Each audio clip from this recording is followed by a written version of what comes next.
আসসালামু আলাইকুম, সবাইকে জানাচ্ছি ভালোবাসার রেসিপির পক্ষ থেকে শুভেচ্ছা ও অভিনন্দন। আমি 1 কেজি আম নিয়েছি, তা থেকে আমি আধা কেজি আম ভর্তা বানিয়ে আপনাদেরকে দেখাবো। খুবই সাধারণ উপকরণ দিয়ে আমি সেটাকে বানিয়ে নেব।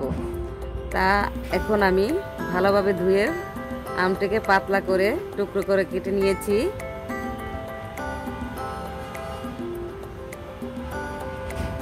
অনেক কিছু দিয়ে যে আম ভর্তা বানানো লাগবে এমন কোনো কথা না, সাধারণ জিনিস দিয়েও আম ভর্তা বানালে খেতে খুবই সুস্বাদু হয়, মজা লাগে, টেস্টি হয়।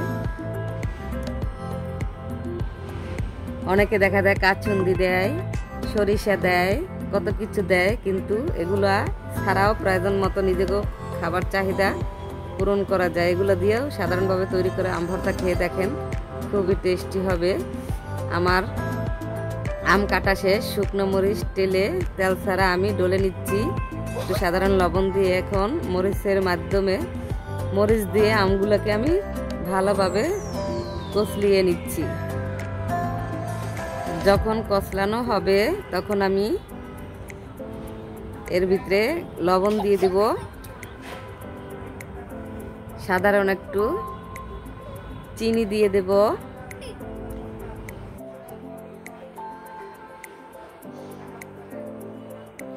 আর দিয়ে দেব এর ভিতরে একটু চুন আছে না পান খাওয়ার, তাই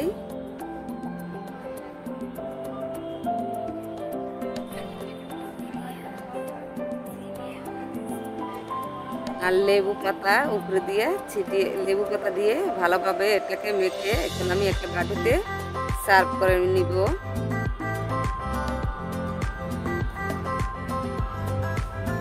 ভালোভাবে সাজিয়ে এখন আমি উপরে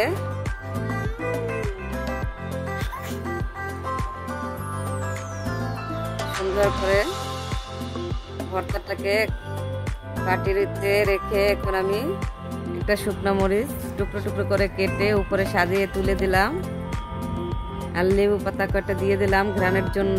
খেতে খুবই মজা হয়েছে। আপনারা এভাবে করে সাধারণ উপকরণ দিয়ে আম ভর্তা বানিয়ে খেয়ে দেখেন, খুবই মজা হবে। আমার আম ভর্তা বানানো শেষ, আমি এখন এই আম ভর্তা সবাইকে নিয়ে খাবো।